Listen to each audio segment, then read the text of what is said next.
Timing 7:30, the zoning board of appeals will come to order.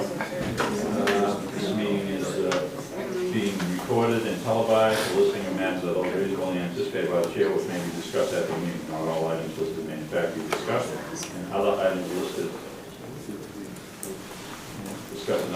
not listed may also be brought up for discussion to the extent permitted by law. This meeting will be held via the Zoom platform. Log in at zoom.us. You go to the website and look at the agenda and you get it. You may also join the meeting on your smartphone by calling 1-929-205-6099. For those looking to view the meeting, it can be viewed live at this time on Comcast 9 or Verizon 29. It is also streaming directly from Franklin TV's website. Visit franklin.tv and just click on the Town Hall TV channel. Time being approximately 7:30 p.m. Good evening. The first item on the agenda is 33 Elm Street. G. David Iverson, trustee. Applicant is seeking to construct a single-family home that has 123.92 feet of frontage where 200 feet is required, and with right side yard setback of 26.5 feet where 40 feet is required. The building permit is denied without a variance from the ZBA. We've been received a letter from Edward Cannon, the attorney representing the owner of the property. Thank you for checking. It took a lot for the owner and the builder to come to terms about completing the engineering work concerning drainage that the board requested when we were last at the board, which was probably 3 months ago. Anyway, they did come to terms in August, but now the engineer has to get the work done in sufficient time for all the board members to review. Can you speak up? Or directly into We the can't mic? hear. We cannot hear you. Usually nobody has a problem hearing me, but thank you. Well, So continuing to October 23rd meeting will be fine for us. That will give the builder plenty of time to get the engineering work done. I suspect at the next meeting, with the drainage work submitted, the board will be able to, will be in a position to close. Please let me know if you would like me to zoom in to update the board, which I said, yes, you should do that, but that's okay if not yet. Seriously, can. Thanks again, Tim. I don't think it's on. Entertain a motion. it's not working. This is on. It's on the screen. I don't know how Closer. Where's the technician?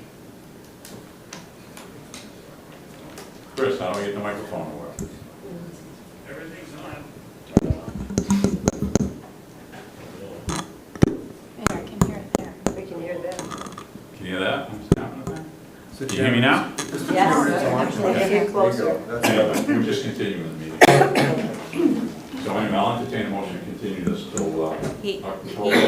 He is on the Zoom if you want. Oh, Mr. Attorney Cannon? Yeah. Okay. Attorney Cannon, you on the call here? Good evening to the chair, members of the board. Thank you for the opportunity. I just did, what you read sums it up perfectly. I just wanted to appear in case there were any questions. It has been some time since we were last before the board, and I just wanted the board to know that the applicant is working to get the information that the board would like, and I believe that the 23rd of October we should be ready to move forward and allow the board to be in a position to make a decision. Okay, thank you. I thought you did agree that you were going to come and give us that update, but I didn't. I asked if you were on the call. Evidently, you must have just chimed in. Anyway, with that all being said, I'll entertain a motion to continue this till October 23rd at 7:30 p.m. So moved. Second. Motion made and seconded. Any discussion? Hearing none. All those in favor signify by saying aye. Aye. All those opposed, none. Thank you very much. Have a good evening. Appreciate it. Thank you. Thank you. You're him?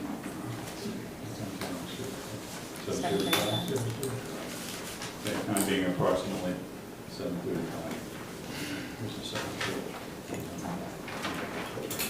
The next item on the agenda is parcels 270, 28, 038, and 39 West Central Street and Panther Way. Applicant is seeking to conduct earth removal in excess of 1,000 cubic yards. The building permit, 1,000 cubic yards.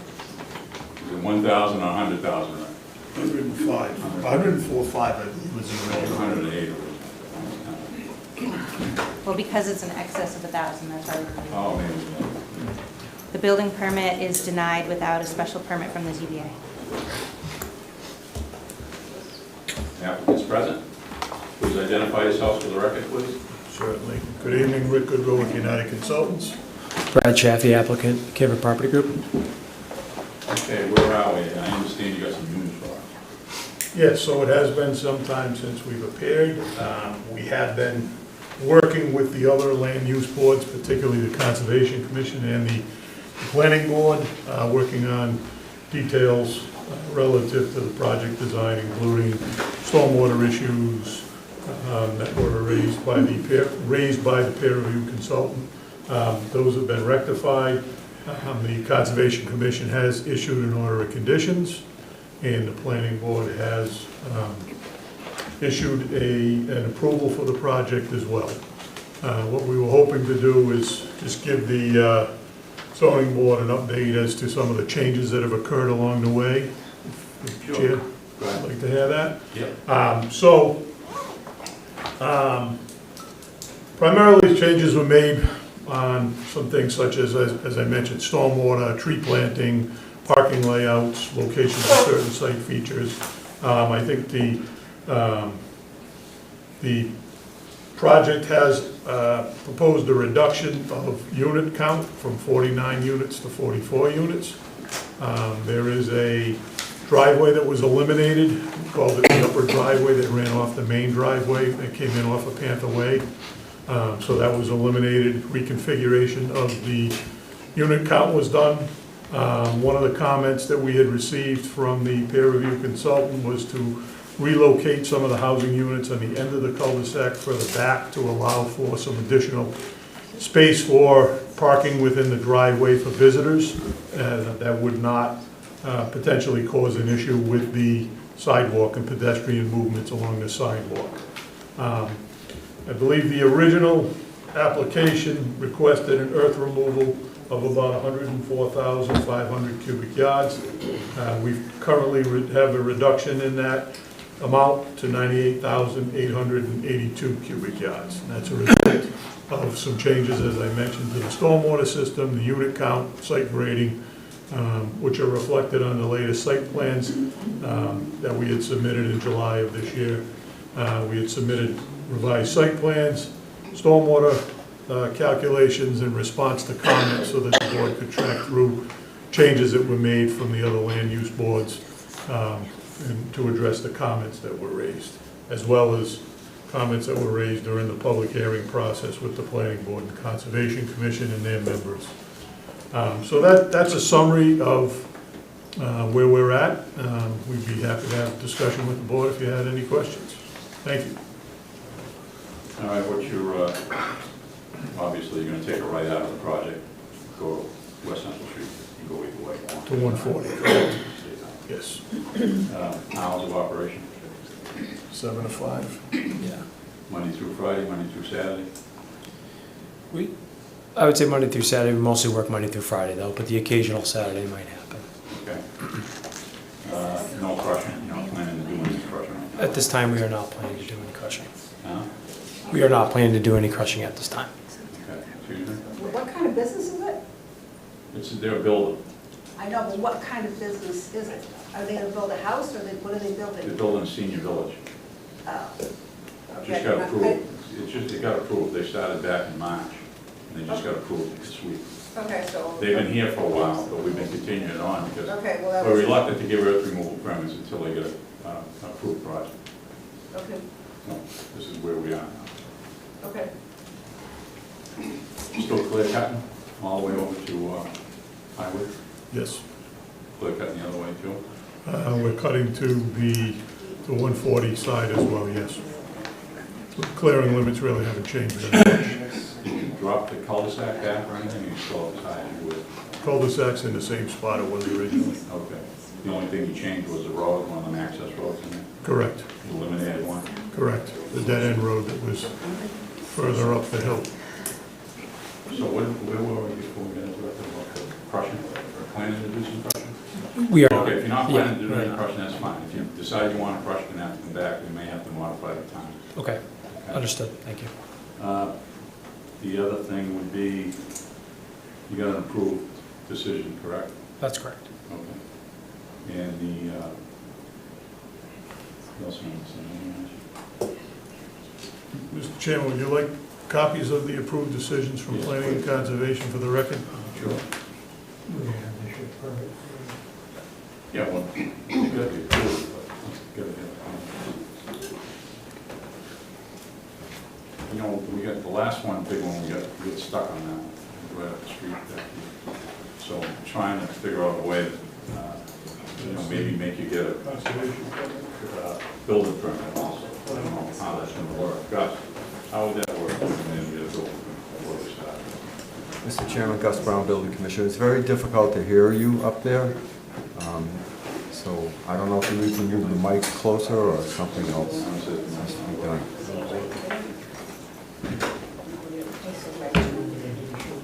Yeah, that's it. I think if the mics were closer, I know I'm guilty of that. I can't get in any trouble if nobody can hear me. Is it the volume on the speakers? Because it's like all the mics are the same amount of quiet. Are you able to hear us? I can hear Well, you. I can hear you, just. But just think but it's a- you're quiet, I can hear you. you're quieter than normal. Honestly, Mr. Chairman, I think it's just a matter of having the mic next to you, closer to you. Hello, hello, hello, Right there all hello. the time. I mean, I moved, it was up here, and I moved. Yeah. Anyways, I'm sorry, what was the question? About a building permit before they start. They absolutely need one before they start. Okay, you got that? So would that be in the form if we just need to build a house, like a house building permit? Yeah. Okay. And All Mr. Chairman, Well, Mr. Chairman, they also need to give me the reports from... No, I got that written down. Okay. I just haven't got Yeah, that. and if I could address the applicant, Mr. Chair, through Go you. ahead. You'll be pulling the building permits ahead of time before you start the earth removal or during? I mean, typically I would go in to do site work at first, get the road, get things set up, but if we have to pull a building permit, we can No, I think you certainly. should get the building permits, you know, I don't want to get Okay. stuck with another pit. Yeah, understood, yeah. That's fine. Yeah. The reports weekly from the engineer to the building commissioner. Yes, Now, when I say weekly, it's only if you're doing work that week. correct. If you got times you're not there. Yeah, it's pretty well spelled out as to Yeah. what those conditions are in previous projects. And I think we've been on top of that in most of the projects. Washington Street. Yes. I remember that one well. You're gonna put a stone, 100-foot stone roadway? There will be a construction apron at the entrance of the project to Panther Way, yes. Okay. And if necessary, you gotta sweep the road daily if there's rain. I would anticipate that would be one of the conditions. Yeah, okay. Well, then you should have wrote off the decision, or would have been all done. Planning board has it in theirs as well. Anything else? I'll go around the board now. Joe, any questions? All set, sounds great. Nashi? What about dust mitigation for neighbors? I mean, I know you got condos on the right side, you got CVS on the left side. Is there anything we can do to help with that? Well, that's where the crushing came into be, because the one at the street that they started crushing, they crushed for months, and it just dusted the whole neighborhood. You know, and there was a car dealer right next door that was complaining his cars were getting all covered with dust. But I think they sent somebody over to wash them once a week or something. Anyway, you know, there's only so much you can do with dust. You know, even the loader makes dust when it's going into the pile sometimes. I mean, unless you have a water truck that, you know, they're gonna start somewhere close to the road. I don't know how far back before you gotta start removing. Pretty quickly. I mean, there's quite a slope right at the entrance of the Probably roadway. not more than a truck length, the trailer dump or something. Yeah, I mean, the plan would be to cut in the roadway and start up into the project. Right. Do you spray the road, wet it down? Yes, Yeah. there are provisions for water on the erosion How control often plan. does that happen? We would do it, you know, typically something like this too, would have a water truck there, and it's just kind of a day-by-day basis, like obviously we haven't had rain in the last, you know, other than today. Well, yeah, So, today, we did today. We got home today. But yeah, for the last, I guess for the last, you know, month, it would be something we'd probably do, you know, every other day, or depending on what the weather is. In the middle of summer, it's a lot worse than now, when you have to do in the morning, so it's kind of a case-by-case basis. Guaranteed to not have any problems like we did on the last project we did. We have some good mitigation and sediment plans for construction as we go along. Okay. you set up hay bales or sock or anything against the road when you start this thing? Well, in this case, now we have the infiltration, the detention basin Right. located, so the erosion control sock will be on the other side of the roadway and then the basin. So there will be one there. There are, since this project's a little bit larger, there will be some temporary sediment basins Yeah. constructed as part of this as well. And those will be constructed as they work on each section of the site. Janelle, any questions? I have two questions. Is there anything, were there any requirements in the approval by the planning board or Concom that aren't reflected in the plans and the documents that we have? Some minor, so the Conservation Commission put some conditions of approval, standard conditions of approval, such as they want additional erosion control measures to be in there. Those are in those permits. Those permits will be recorded at the Norfolk County Registry of Deeds. Planning board put conditions in such as the permit itself will need to be affixed to the front page of the plans and brought back to the planning board for endorsement after the appeal period. They want a note added that any erosion controls need to be in place before construction starts, the typical notes. And then also they generally have something in there that anything brought onto the roadway has to be removed and or swept, if you will. You know, if a 2x4 fell, for instance, it needs to be removed, you know, expeditiously. I believe they gave them 24 hours, but I don't know off the top of my head. And unfortunately, I gave the chairman my only copy, so I don't have it in front of me. Come back and borrow if you want. I got some. So if you look at the decision, go through the history there.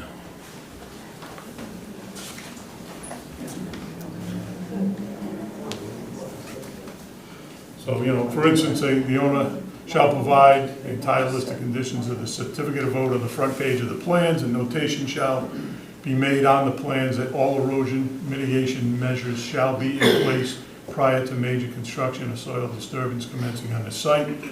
All outstanding invoices shall be paid. So those are the general conditions that they have, which are pretty standard. And I had those. They want to have a pre-construction meeting, they want to, you know, things of that nature. But they're standard conditions, and this will be put right on the front page of the plan, all of the pages of this, one or 2 pages, depending on what we need. The plan set will be amended, as I said, after the appeal period, and then brought to the planning board for them to endorse. Okay. My other question had to do with the potential for blasting.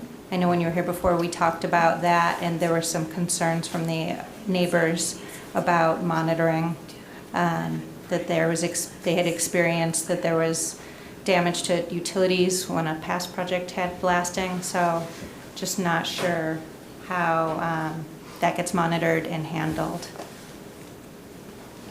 When we do blasting, we have state regulations that we have to abide by. So the licensed blaster that, you know, would be hired would have to do the monitoring within X amount of feet from the actual site. They have parameters of notifications before that. They have to go, they can send out a letter if people opt in to make sure that they get like a free assessment of foundations, stuff like that. So it's all per Massachusetts law that we have to, it's required, yeah. I know if their concern was less on the foundation inspection, but more on the utilities that they said was an issue in a past project. So I'm looking at Gus because I don't know if you know more detail about that, but that was, I'm just raising it as something that was brought up the last time. If I remember correctly, it was a water line that had a problem, and they had to fix it through the association. They couldn't blame the guy, where's that blast? Right. Did you do any blasting on the first project? Yes, a little bit. In the Did you corner. have any complaints about Nope, that? So- we did not. Nope, and you do get, like I said, you would be notified. Okay. Mr. I don't Chairman? know who it was, it might have been the project up there. Yeah, I'm not, You know, the one. I thought it was high a school, school. One time when they put the water main in. yeah, I'm not sure. Through you to Mr. Chaffee, Yeah. the amount of distance that you have to ask people if they want a survey is 300 feet. However, people within 500 feet up to sometimes a half a mile feel it, and we get phone calls. So as long as I can call you right away, Mr. Chaffee, and let you know. And in all seriousness, sometimes we just have to go out to the person's home with the fire department and just tell them that you didn't get notified because you're not within that 300 feet.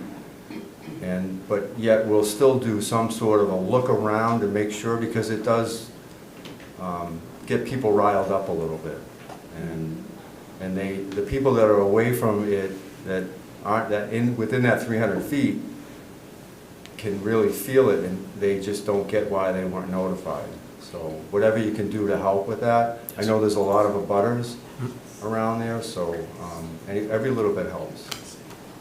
Would be happy if you receive any phone calls or anyone outside of any of the elements, be happy to discuss, have them come to our office. Get an electronic sign, put it on the thing, but that's if you, I don't hear from the rock. Yeah, Doubt it. no, but listen, it's very, Be nice. it's important for us, obviously with the butters and stuff, to be, any communication that we can give them and heads up, that's something we really pride ourselves to try to do, so. They would, Yeah, yeah. so you just said the whole I condo was gonna say, association probably, yeah, as would an be abutter as a notified. property, just with, yes, Mr. Gaudreau's. Notify the can. Yeah, it would probably be the whole thing, yep, exactly. Yeah, that makes sense. Okay, that's it. Megan, any questions? No questions, Mr. Chairman. Any? Oh, go ahead. Was there any concern about shutting down Panther Way during school hours? You know, when the kids are coming out like at 2 o'clock, I know it gets really busy back there. I've just come from the first phase too. We were pretty good at making sure that our crews and people would know. Obviously there's a very busy time for 20 minutes in the morning, same thing in the afternoon. So it's pretty slow outside of that, and especially in the Sometimes summers. the earlier you start like at 6 or 6:30, the first load would be out. Exactly. Half dozen trucks, they'd be gone by the time the buses start rolling. We do try to, at those times, make a conscious effort just to try to stay away and let the students Well, leave. if you find that might work, you can always let us know, let the building commissioner know, and you come back and you can adjust the hours. Yeah, no, I appreciate that. I appreciate that. Yeah, good try to disturb you. Yeah. Well, the road, I guess the planning board covered the road. The planning board was concerned that you couldn't move the road. I don't know what came, but I don't know exactly what they do. I don't know yet. I don't know if you have to bond it. How are you going to bond it? Nobody's got a price. We did have discussions with the DPW and the planning board about that. And we do have to have further discussions with the DPW as part of our stuff for the road bond. Okay. Anybody from the audience have any questions or comments? I do. Sure. I'm Can you new just state to your name and address? Joseph Roy, 16 Schofield Drive, Franklin. Can you hear him, Chris? No. You gotta get up to the microphone here if you want to speak. Thank you. Just repeat your name and address, please. Yeah. Joseph Roy, 16 Schofield Drive, Franklin, Massachusetts. I have a question about, I'm not savvy to the meeting, so it's the first time I've ever been to one, to be honest with you. I just have a question about water supply. That seems to be a big concern to a lot of people, I think, in Franklin about new development, and it seems to be like we're losing a lot of pressure in our water. The more units that are being built, it seems that our water taxes are going higher. Property taxes went up. Seems like we're having a problem with water supply. Is this going to affect us, building 44 more units? Listen, I've been here a long time, and I can tell you for a fact that we don't have any water supply, and I think somebody from the water department was going to be here, or they're online. There is, Doug Martin is online. He's Okay. the Maybe he superintendent wants to of handle the water department. Yeah, ask him if he wants to take it. Doug, you there? Yep. Can you hear me? Yeah. All right. We had a question about water supply in Franklin. I know the answer, but maybe you'd want to just recite it. Yeah, definitely. So I know obviously everyone is seeing that currently we're in a water band. Every year we do have our conservation restriction. The conservation restriction is something that we have to do every year per our Water Management Act permit. It doesn't mean that we don't have enough water, when in fact we do. I think I've given, presentations before where, we're allowed to take up to like 3.4 MGD out of the ground. And generally on average, we're taking about 2.5 MGD. So we do have excess supply. What we've seen recently is due to the drought conditions and the fact that we have two of our major sources offline for repairs, our tanks did drop a little bit. That's why people have seen lower pressure as of late. But we were able to recover, and obviously with this rain, it's been helpful. So everything should be hopefully back to normal. And also too, every time a development comes through, we evaluate it for obviously basically, can we serve it from a quantity standpoint, but also is it going to be a drain on the existing system? Is there going to be a drain on the existing system, putting all these units in? Can you hear that? Was that a question for me? Yes. That was for you.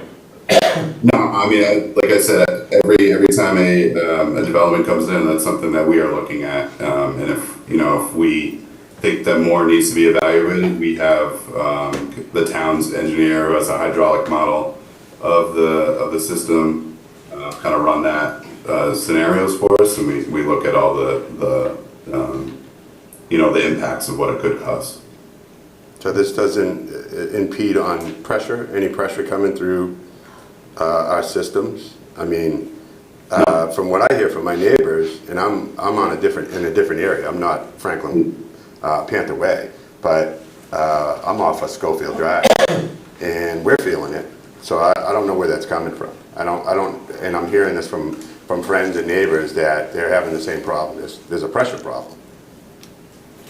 Yeah, there's no pressure problem. I will agree that last week our tanks were low, so everyone was seeing a little bit lower pressure than normal. But everything's rebounded and we're back to where we should be. But on a whole, there's no pressure issue. Pressure is set by our tanks, and that's what drives kind of the pressure grade line or hydraulic grade line.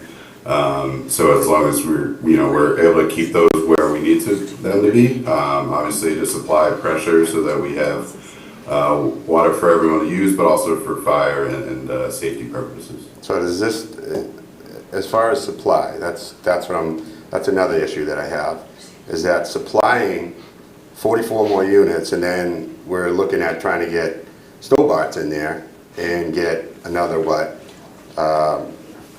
262. 264 minus 10. That's not going to affect anything. Our taxes aren't going to go up. Our water taxes aren't going to go up. They've been reviewed by the DPW, the town engineer, and this guy's on the water department. He could probably tell you better than I can. So 300 on Grove Street. The only problem that this project would have that I see up on Panther Way, I don't know, you got a fire pump in there, or you got a pump to pump the water off? I think they got enough pressure to get this problem. Because, the main's down here, you gotta go up to the top of the hill. That's the only Yes. problem. A lot of times they make it put in a water pump. So everything in that area, like, correct, what's the condo complex over there? Highwood, they have a pump at the bottom that's privately owned, so they pump, all those units up the hill. This particular development might be right on that cusp. I haven't looked at these plans specifically of what they're providing inside the building to maintain pressure, but that would be something that they would need to provide. Doug, just a quick question, if I recall in a couple of meetings, maybe 6 months ago, isn't it a fact that Franklin, even with all the development we have, we use about 1 million gallons a day, or maybe a week less than we did 5 years ago, even with all the development from the savings? That's what he said. Yeah, no, you're correct. I think I want to say like 10 years ago, the average was, right around 3.1 MGD on average, million gallons per day. And like I said earlier, we're now averaging 2.5 million gallons per day. So even though we're seeing that increase of development, we are seeing our demand go down. And I have a figure that I've shown to the council before that shows population and demand. And as population's going up, our demand's going down. Thank you. Anything else? No, those are the questions I had, besides taxes. If I don't have anything to do with taxes. no, We don't have anything to do that's a with problem with me, but that's another issue. taxes. Yeah. Thank you. Thank you. Well, I mean, Just go up to the mic and state your name and your address, please. yes. Hi, Cindy Stuckey, and I'm at 10 Applewood Lane in Chestnut Ridge. Well, I've moved in here just a few years ago, and my taxes, my water bills, my everything has skyrocketed. And I'm not a long-term resident already, and I've noticed a huge difference with all of that. And like, I'm totally against Stoberts for lots of reasons, and because of 140, the traffic, the water, and if you think you, and you, all your taxes are gonna go up too, because we're gonna have to pay for all the schools, then there's gonna be kids in there, we're gonna have to pay for everything. It's gonna make everything go up even more, and like I said, my taxes have gone up $2,000 in like 5 years. So that's gonna happen even more. And like I said, it's gonna affect the water, the whole conservation land over there and everything else like that. And I think we have a better use for it than what Stoberts is proposing. Yeah, unfortunately, this is the use that's posed before us right now, so this is what we're gonna talk about. But Yeah. we're not even talking about that. I know, but I'm talking about just water in general for the project that they're even have. Yeah, well, but- we just got a report from the water superintendent, or whatever your title is. Dr. Yeah, but that Sorry. doesn't sound logical to me. I don't understand why. When there's more people and then you use less water, I'm Well, not, they've mitigated a lot of water loss. yeah, but I'm not, it just doesn't sound logical, but, Okay. anyway. All right, thank you. Anyone else, as far as Panther Way goes? All right, with all that being said, I'll entertain a motion to close the public hearing. If nobody else has got a question. So moved. Second? Motion made and seconded to close the public hearing. Any questions, comments? I will vote to close the public hearing. All those in favor signify by saying aye. Aye. Aye. All those opposed, none. Entertain a motion. Make a motion on this. What's going in this? Yeah, we got it. Rick's gonna learn how to write them now from now on, because he's the project manager. I saw someone here. We should be able to write them down. Mr.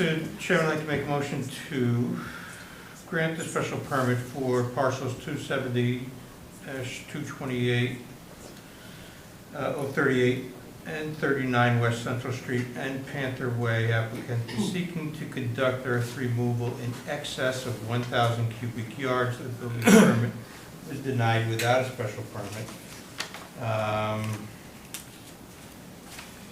With the caveat that the hours of operation are from 7 to 5, Monday through Saturday. Right turns only onto Panther Way towards West Central Street only.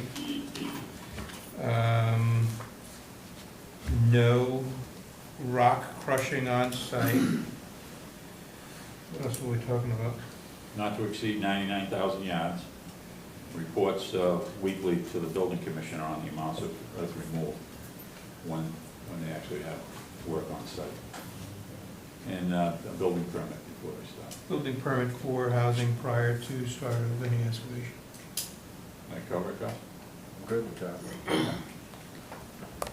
that. As shown on a drawing dated May 28th, 2019, United Consultants, Inc. Is that the one we're going by? Do we have to move? No, I've got the revision of December 13th, 2024 for post-development watershed plan, Cedar Village. The drawings are dated December 13th, 2024, last revised, revision number 2 on 8/8/25. What was that, just for some stuff for the planning board? Planning board, Or yes. something?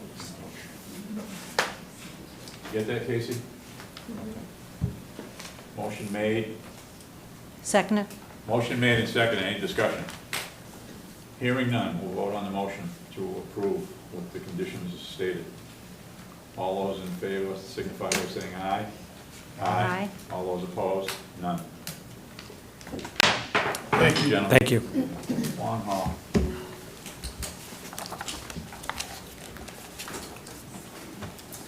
Time being approximately 7:40. 444 East Central Street, Tag Central LLC. Applicant is seeking a building permit to construct a 264-unit multifamily development. The building permit is denied without a comprehensive permit from the ZBA. Applicants present? Yes, sir.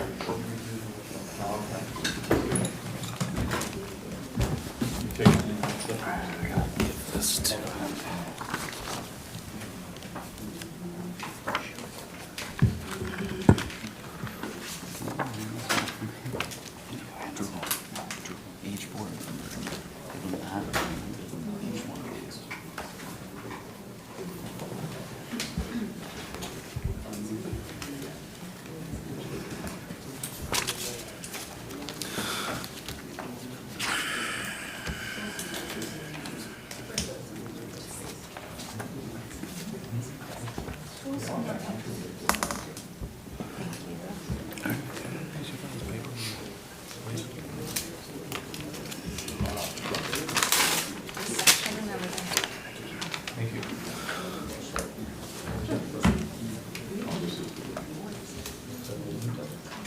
Well, that's the results.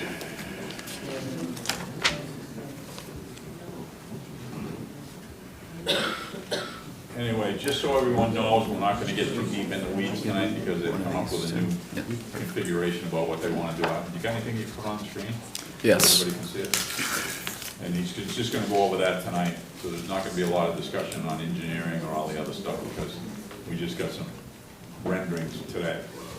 And we did a balloon test yesterday, if anybody that didn't know about it, but we got the results.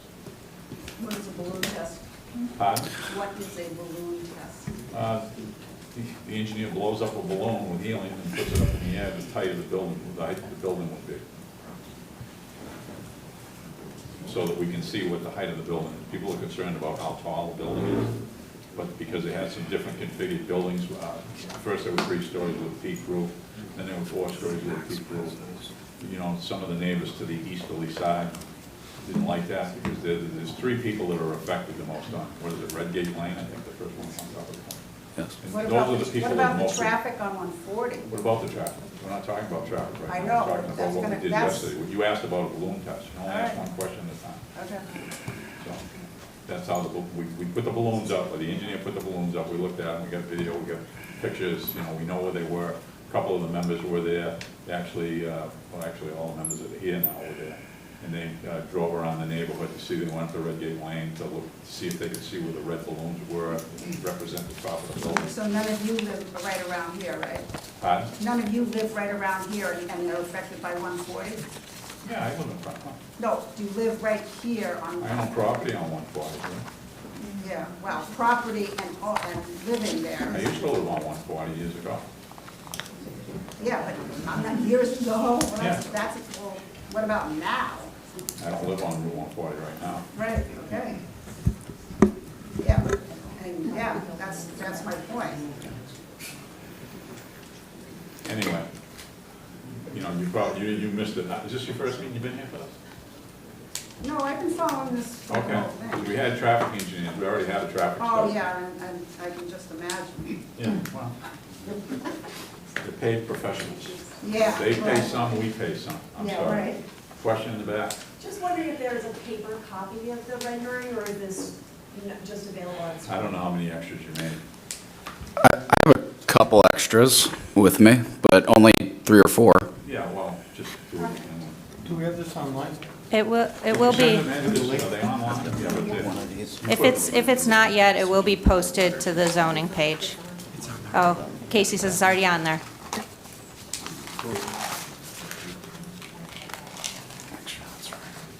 okay.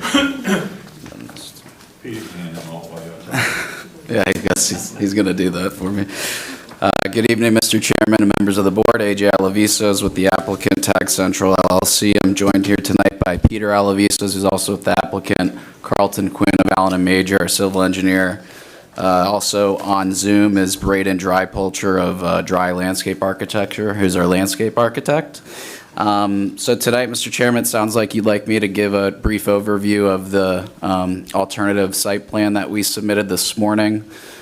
We made some major concessions in this new plan, including a height reduction as well as a unit reduction to increase the buffer area on the east side and minimize our impacts for our residential abutters to the east. In total, we now have 254 units, which is 10 units less than the original proposal of 264. We still maintained a healthy parking ratio of 1.57 spaces per unit. The west side of the property has remained unchanged, so the east side is the only area in view here. So to the east of the plan, which is plan right, the building number 4 has changed from 4 stories to 3 stories. We also maintained the flat roof design, which further limited the height of the building from the original proposal. this plan still says 4 stories. No, it says 3 stories. The first plan that you see is the current layout. The second plan is the alternative.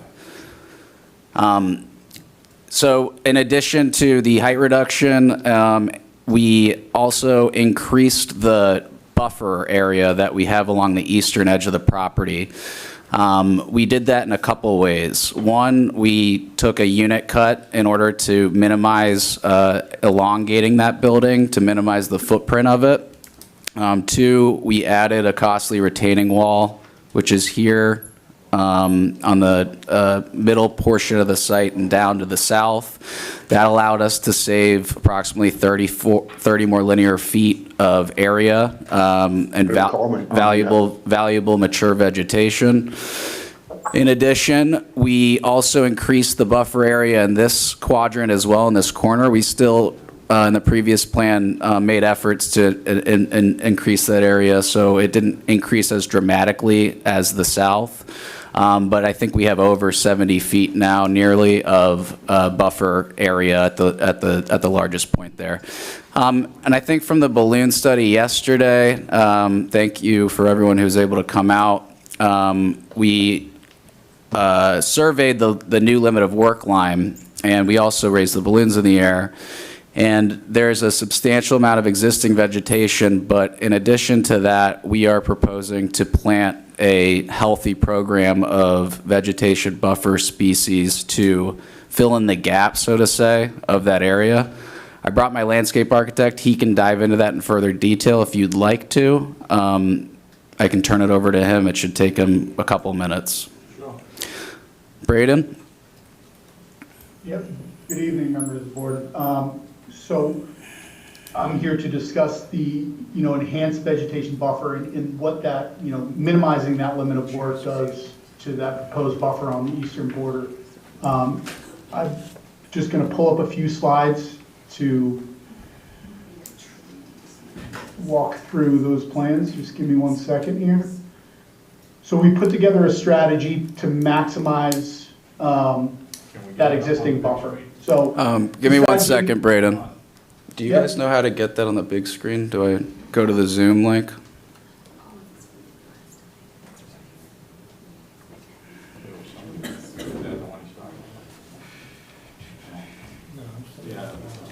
I think I have to log into the Zoom link to do that. So, Yeah.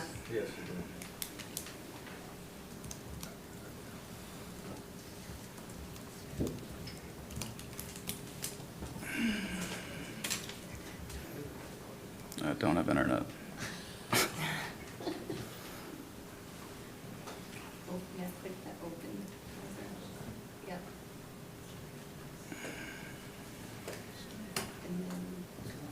FPA 698, yep.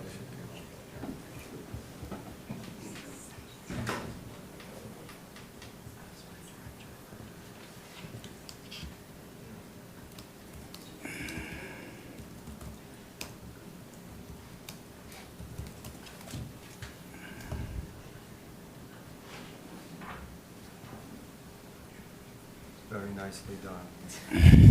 I've done this before. And just make sure you have no audio on.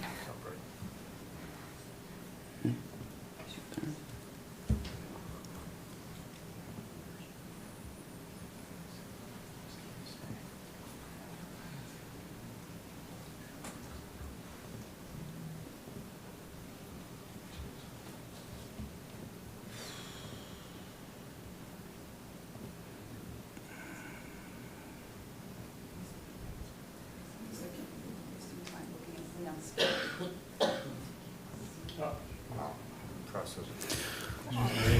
Thank you. All right, Braden, you may proceed.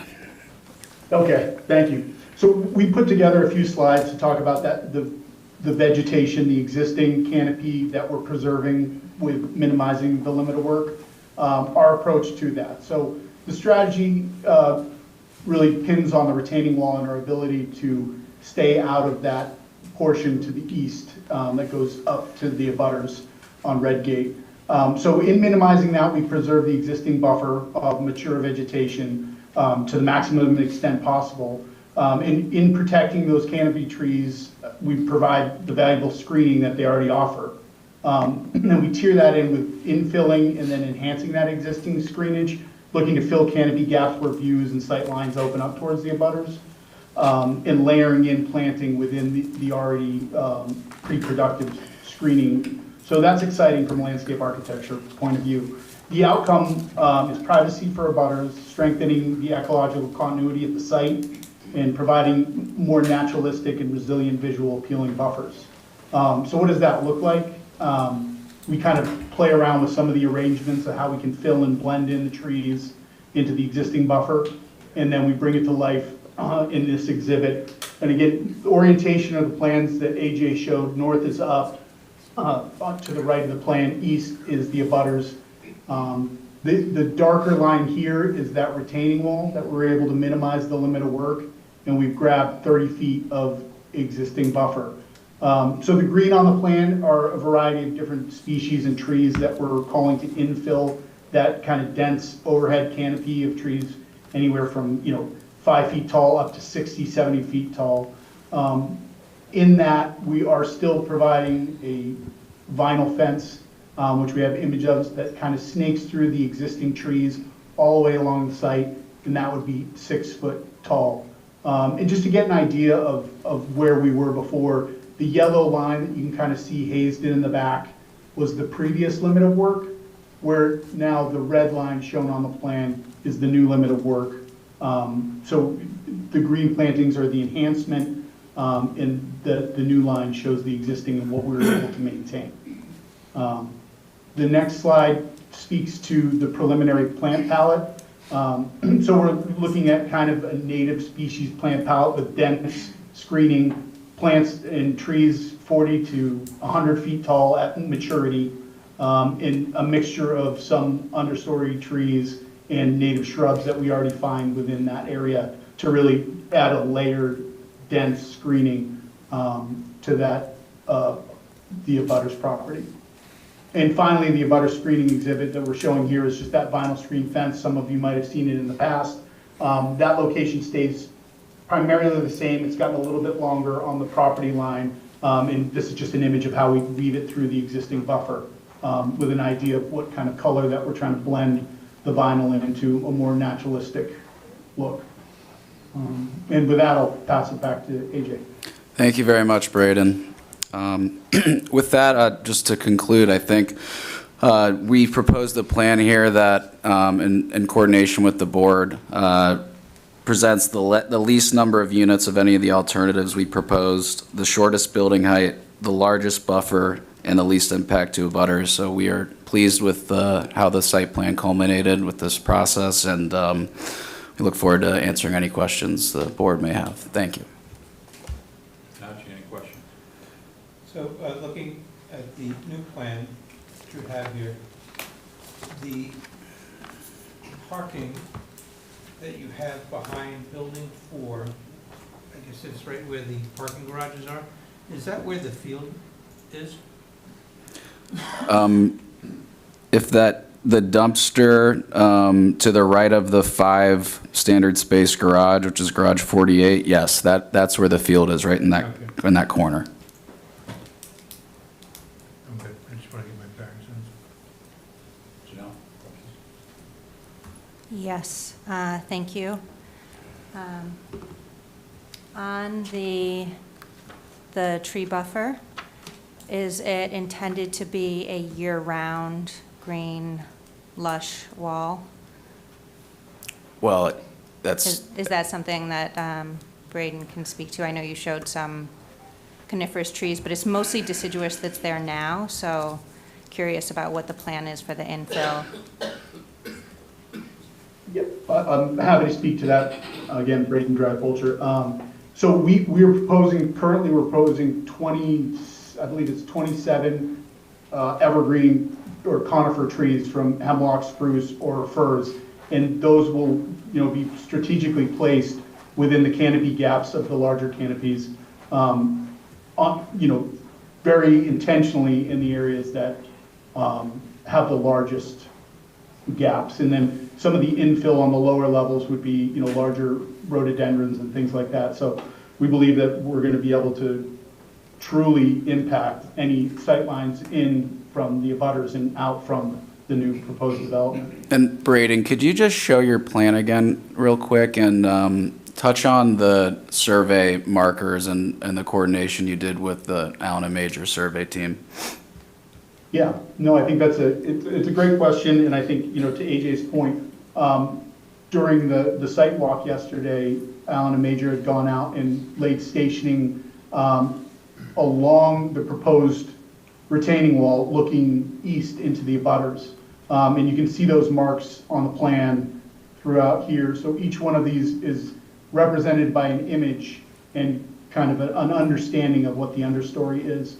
So the images, and I'll just zoom in because this is kind of a large format plan. These stationing, the STA, represent the views from the wall in. So you can begin to see the character of the plants existing. So we do at station 200, which is the northern part of the wall, have a much denser understory with some evergreens that are growing up in multiple stages from 6 to 12 feet tall. And then as you kind of move along the stationing, you can see we begin to have these gaps, certainly here and a little bit here. So we've concentrated the evergreen plantings along this existing path to really begin to block these views. And then again, we will have a 6-foot fence along the property line here to create a pretty long-term and substantial, at least pedestrian height buffer. So anyone using their lawn, mowing, playing yard games, lawn darts, if that's still legal, would have a nice screening, and then the evergreens would then take over from there. Okay, thank you. And then I also want to note, you mentioned that this scheme shows major concessions to the application. And I would just note that this is maybe, unfortunately after lots of months, what I would consider a starting point, because the reviews by the planning board and the town council, when they originally gave support to this project, it was with the understanding that there would be 3 stories and a significant buffer. And so that's now what we're seeing. Up to this point, it was either or, 3 stories or a buffer. And so happy that we now see a scheme that has both of them in there. And yeah, so that I would consider this a starting point in terms of the site layout that meets those earlier requirements. Okay.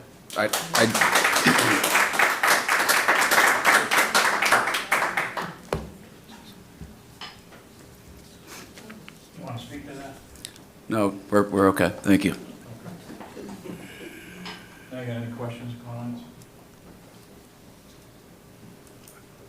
Yeah, I'd like the new changes here for this plan. I don't have any questions, thank you. Okay. All right, I'm going to open it up to the audience. This gentleman was here first tonight, so I'm going to call on him. He's been walking around, and I don't know if he's nervous or he's just got to move. Bad back. Yeah, name and address to start out with. Thank you, Mr. Chairman, members of the board. I'm Dick Neal of 43 Indian Lane.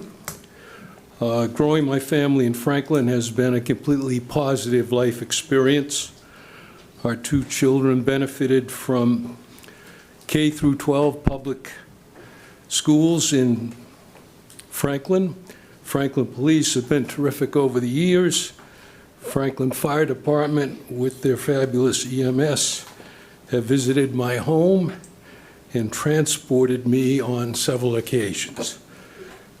I have not been motivated in the past to visit with any town governing entity, but rather have voted regularly with confidence that those elected will lead and serve in the best interests of our community and its citizens. Since I became a Franklin resident 27 years ago, our town has grown in population by roughly 50%, while commercial development has also contributed to an increased tax base. Concurrently, some conditions changed that tended to suggest a resultant reduction in needed funding. The increases in tax revenue, along with the theoretical decrease in required resources, have not resulted in reductions in individual property taxes. I have relatively easily concluded that this was an acceptable fiscal reality of town governance. I have tried to follow the back and forth of the debate on 444 East Central. I presume the just mentioned reality will continue, namely there will be an increase in building and in population, along with added stresses to our infrastructures, accompanied by the replacement of green space with construction of buildings the size of small hotels, and with the absence of any positive impact on individual property taxes. As mentioned, I would not be taking your time if this was my reason for speaking. Rather, what is compelling to me is, and only if this is true, that multiple waivers and variances of town codes or standards must be approved for this development. If that's true, then it feels that this project is flawed from the outset. I am assuming that those waivers and variances would set aside codes or standards that were carefully deliberated and promulgated. Should these standards now be obsolete, they should not be spontaneously set aside in this ad hoc manner, but rather they should be reviewed and then revised or discarded by a formal town prescribed process. It just seems to be a matter of principle that this project cannot be approved under the current codes that were designed to promote and protect the town and its citizens. I thank you for your ongoing leadership and service and for the opportunity to speak. Thank you.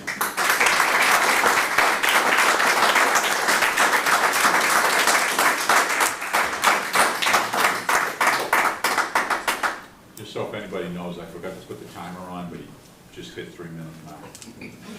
Thank you, Mr. Chairman. That was well said. Steve Malloy, 19 Russet Hill Road. A couple of quick questions. On the balloon test, did any of the neighbors know about that? There was some abutters there, he was right there. You guys knew? We were there. Okay, good. Okay, I wasn't sure of that. I live in a neighborhood, but not right there. Reiterate comments I've made lots of times, other people have made. At 254 units, still way too big. This project is way too big for that site. We've talked about traffic impact, we've talked about crowding, we've talked about all the building on East Central. The project is way too big. It's not going to fit well in this neighborhood, really diminishing the quality of life for everybody who lives and accesses East Central Street on a regular basis. This project is at 254, enormously too big, and I would seriously hope you reconsider just the size and scope of this. Thank you. Thank you.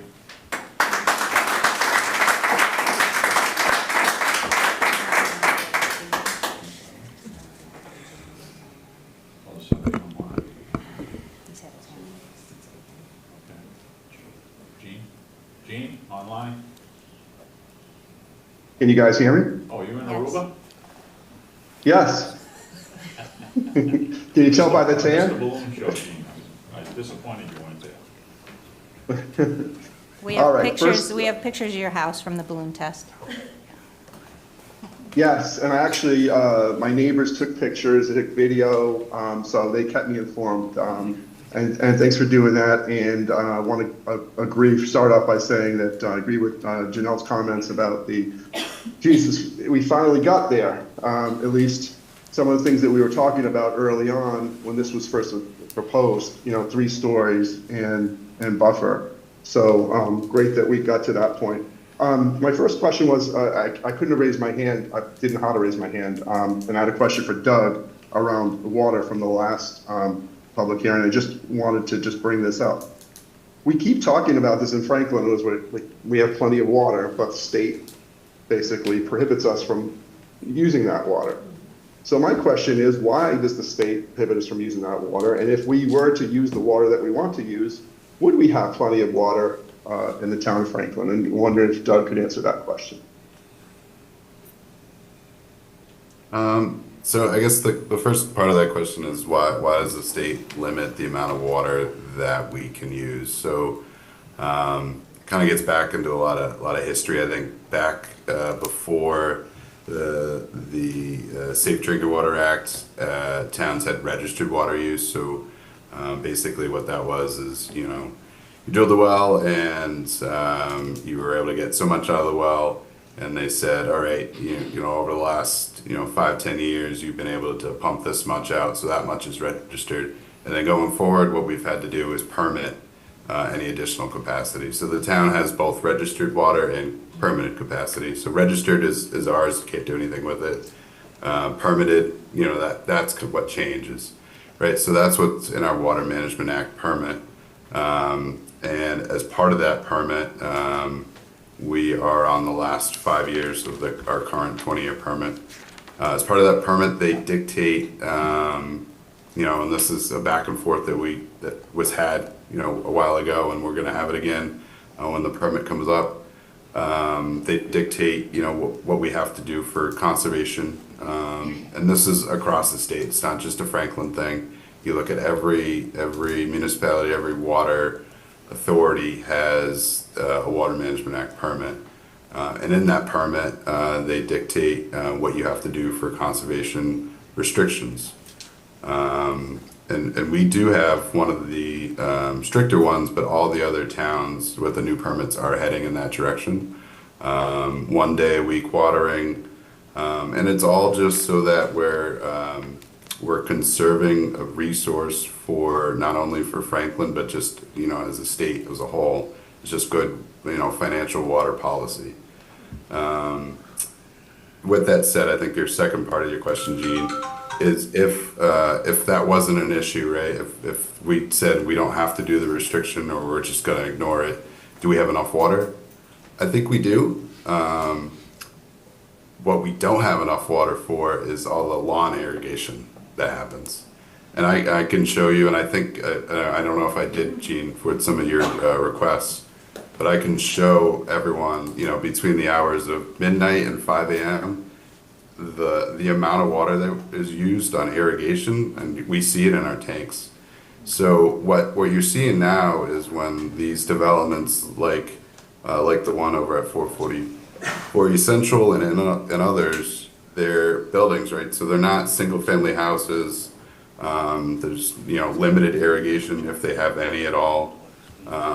So and we're seeing it in our numbers too, the usage actually goes down. Does that answer your question, Gene? Yeah, and I think what you're saying is that these apartment buildings use less than, say, single-family homes Correct. would use, probably because of the irrigation.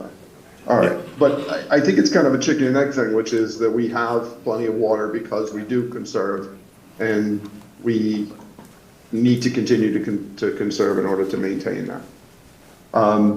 Okay, so that's all I had for you, Doug. Thank you very much for answering the question. Thanks, Steve. The next couple of questions are just kind of for Bruce and the developer.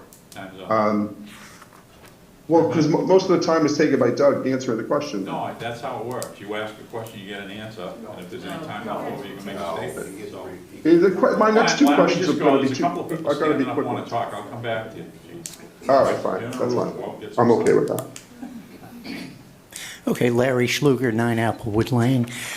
Two quick questions. One, at the last meeting, the chairman of the Board of Selectmen spoke and said that since this project has drastically changed from what they approved, they unanimously would have not approved it. Why hasn't this been referred back to the Board of Selectmen since it is substantially different? That's number one. Number two, what he was just saying about water, I find it hard to believe that 264 units are going to use less water than if they were single-family homes. And I would like him to prove to me that that's a fact.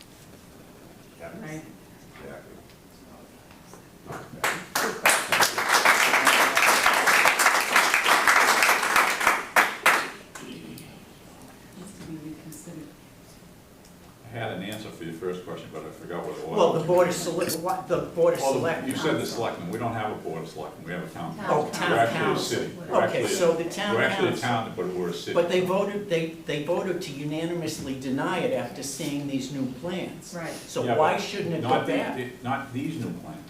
The whole thing? See, The how whole- the thing, I'll tell you exactly how it evolved. The last couple of big projects we did, we requested 1.74 parking spaces per unit. Yeah. Okay? The only way they could have done that was to get rid of a building. So what they did was, they raised the buildings up another floor, and they moved them, they reconfigured them so that they could get close to the 1.75. Now they've come back, and they're back at almost the original submittal, because they got a 3-story building running most of the length of the easterly side. It's a 3-story building now that the thing shows that it's less. But if it changes from what was originally But that's what the proposed- original design was. The original design had 3 buildings on that side. I think they were all 3 stories. So now what they got is they combined 2 of the buildings into one. They cut out some units, and they made it a flat roof at Okay. 38 feet. Okay. The building Yes. beside it's still a 4-story building, but it's that much further away from the abutters. Also, now, what about the water issue that he said this will use less water than Listen, he's a single? professional that works for the town, he knows what the answer is. I've been here a long time, and I can tell you the same thing, because I've heard the hydrologists that work for the town come in here and tell us how much water we got. We got plenty of water. It's just that sometimes we had a big problem with distribution years past. They seem to have gotten that down pretty good, and now because they call for a water ban in March every year, because that's what they say that their permit calls for, that you have to have water conservation. So that's what they do, they put the water ban out early, even before you need it.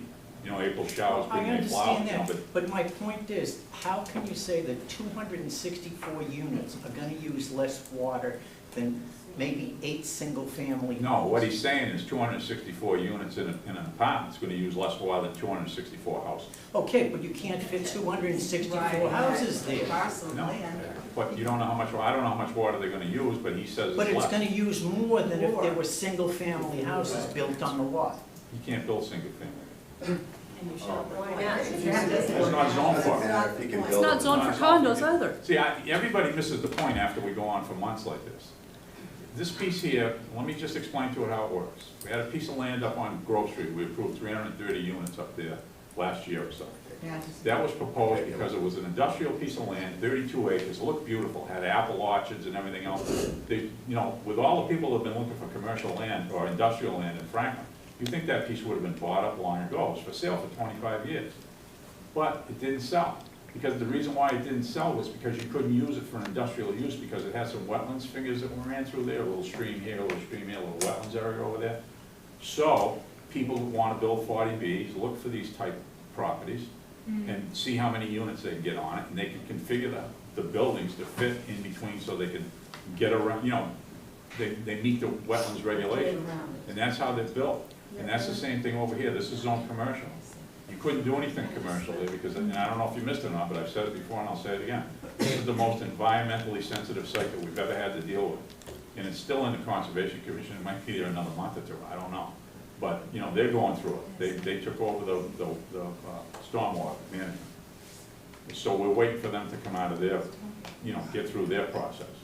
But that's how it works. You know, nobody could build anything over there commercial because you got a lot of wetlands, you got a river that goes right through the middle of it. So this is the next best use for it. At least these guys think so, so they're proposing. Everybody has the right to propose a development. And we have to go through the process. We have the right to reject it. Right. We got the right to do a lot of things. The trouble is they got rights also. I understand that. You know, and if it gets turned down, if they, supposing we would have turned it down, flat, they could appeal it. And I can tell you, 9 3/4 times out of 10, the housing court agrees with the developers. I haven't seen any in Franklin. I know there's been some in Franklin that were voted no by this board, but ultimately they were built because they went to the housing court and they got approval from them. So we're just trying to do the best thing that we can. You know, and everybody, no matter, there's some people in here, no matter what we did, would never be able to, you know, satisfy. So we try to do the best that we can. That shouldn't drive your decision. Your decision should be what's best for the town.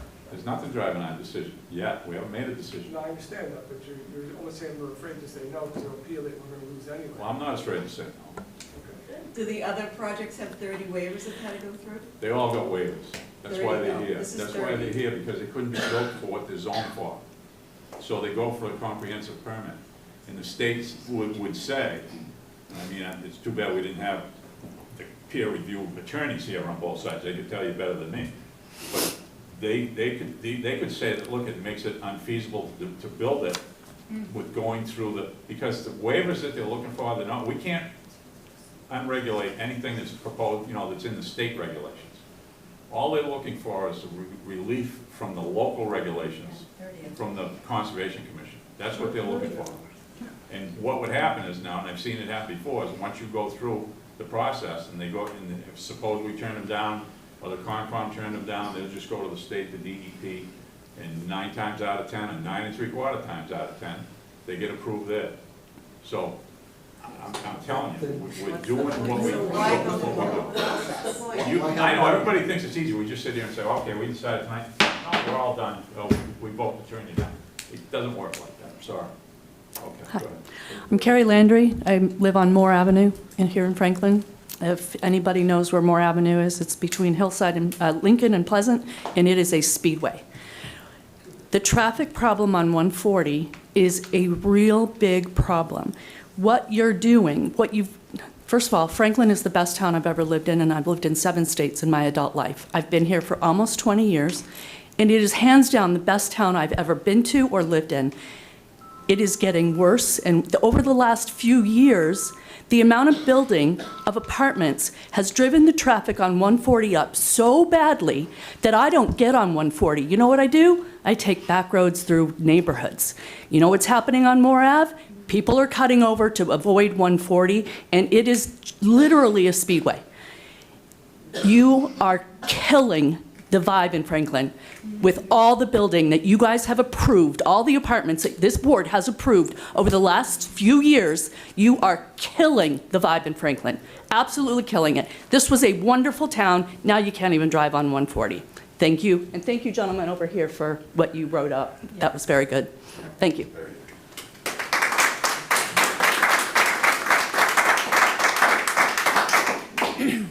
Hi, Cindy Stuckey, 10 Applewood Lane, live at Chestnut Ridge, and I we're already worried because there's a cut through, okay?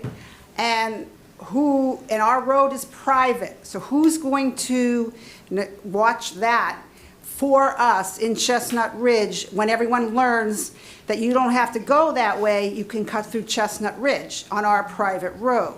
And we're gonna have to pay for that. Plus, everyone in town, you think not, even you guys, taxes are going up because there's gonna be a lot of school children over there. There's gonna be all kinds of things like that.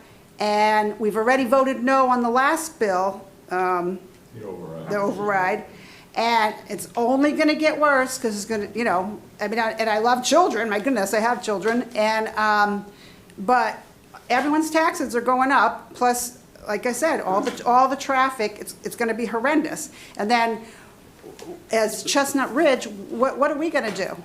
What are we gonna do? We have to pay for that privately? Because that's exactly what's gonna happen at cutting through Chestnut Ridge.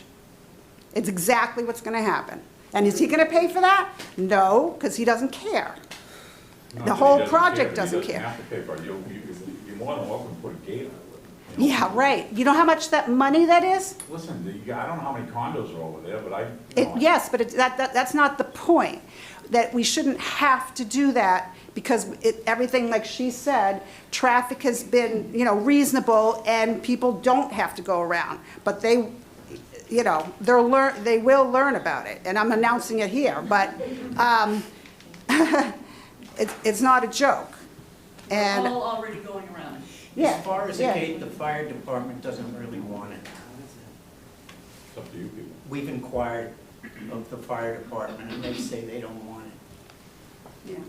I think what we're all doing is pretty much asking you guys to say no, and then if it goes through appeals, then we'll deal with it then.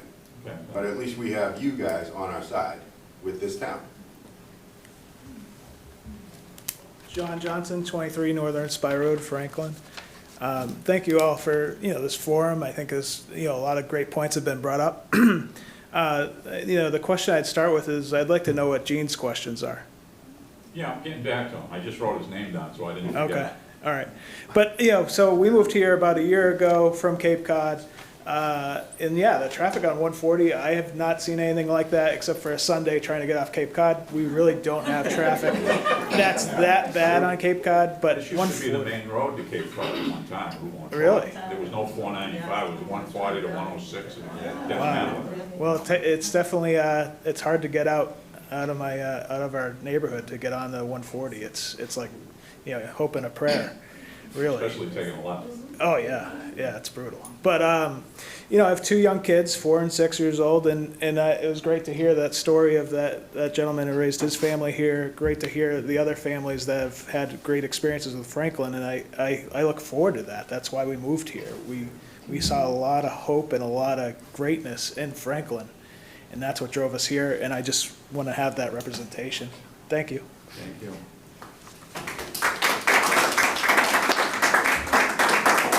Okay, Gene, I'll give you another shot. Sorry, I didn't see you get up. Gene. Thank you, Bruce. Okay, just wanted to say one other thing. So if you remember when this thing started off, Bruce, you sent me the handbook, right? The ZBA handbook to 40Bs.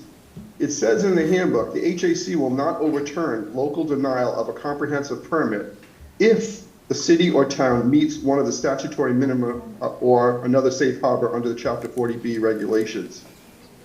So it appeared to me that based on this handbook, that we can deny the permit and it will not be overturned. So that, I just wanted to make that point. Is that your reading of it as well? No, that was mentioned to me yesterday. I didn't know where he got it from, though, but I gave you the handbook. It comes from the 40B handbook that you sent to me. All right, so that was, I just wanted to make that point because you had said that. My two other questions were, one was on the variances, so that there were 30 waivers in the last that we had seen.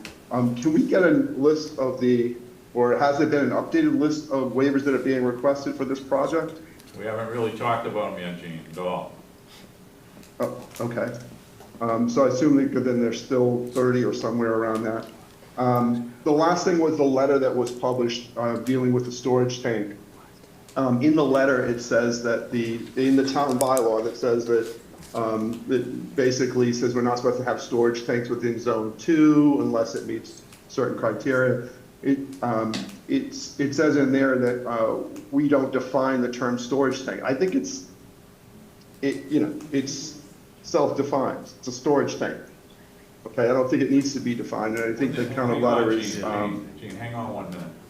Wasn't there a letter that just came out that said that the storage tank is fine in zone 2? I saw a letter from somebody. I think that's the letter he's referring to. Oh, okay. And what's it say? It says that they're okay or they're not okay? It says it's okay. I issued it to Joe. I assume Joe's reviewing it and he's gonna say yay or nay whether he agrees with it or not. Yeah. We got somebody looking into it, Gene. Okay, because it clearly it's not in line with the local bylaw. I guess my question around that too is that that's something that you would have the Conservation Commission also take a look at, because it also has to kind of align with state regulations. Yeah, they're looking at stormwater and stuff, so I don't know if they pick it up, then they might look at it. I don't know. I did provide the state regulations that referred to, and that state regulation refers to land application of septic, like a fertilizer or agricultural use. So that was the argument that that's not really applicable to this residential use. It was basically the summary of the letter. Oh, you mean? All right, well, if the ZBA could also just review the bylaw, the Franklin bylaw. Also, if I There'll have to be another waiver. The holding tank's not required for the project to mitigate sewer impacts. We have other options to do that. Yeah, they haven't come up with anything yet, Gene, about how they're gonna handle the sewer. All right, that's all my questions for tonight, thank you. Thank you. How long you there for, Gene? Till Saturday. Have a good time. Thanks. Thank you, Mr. Chairman and the board. Name's Gary Gilberti. I live off of Jordan Road. Been a resident of Franklin here now for 28 years, and like others, we moved here because it was a quaint little town, and my employment moved me here, obviously, to do that. And obviously, we've seen quite a few developments over the last several years from when we first came here. Obviously, as a town, you have to grow or die. We understand that. But sometimes I question the rapidness, if you will, of how fast we've been growing as of late, and can we handle it, especially around the traffic. Now, I understand the traffic study was done on 140, but I don't know, again, I lived on the other side of town for many years. For the last 10 years, we lived over here off of Jordan. And I can tell you, getting on to 140 off of Jordan at any time during the commuting time is nearly impossible. And the traffic backs up from here past Duncan, sometimes even further than that. I don't see how this makes it any better. So I would at least like a very thorough study of what this is going to do to the traffic on 140, especially as you have school buses stopping, right, between Stobart's and the next, between here and Jordan, to let off in the apartments there. They're going to be letting off more kids over there. And, it's a pretty busy, dangerous intersection right here. So I would at least ask the board to take a look at that again and see where that goes. Secondly, with all this building that we've done in the community, I don't know the stress on the resources that we have in regards to our public safety and our fire department, et cetera. I don't know who's going to pay for that. I don't know what's built into these designs or these projects that help cover that. But obviously, we just had Proposition 2 that was defeated yet again. And part of that was, quote, administrative fees or administrative dollars that were going to be used for unknown purposes. I'm assuming maybe some of that was going to go for that. Obviously, a good chunk of that was for schools. Again, where's the money going to come to accommodate 264 here, the 300 on Grove, and the thousands out there that have come in the last couple of years? So I just ask that as you look at these projects, we take into account the totality of the impact on the town from where it was and where it is, understanding we have to grow, but doing it in a way that's conscious of our safety and our water needs as we go forward. So thank you very much. We're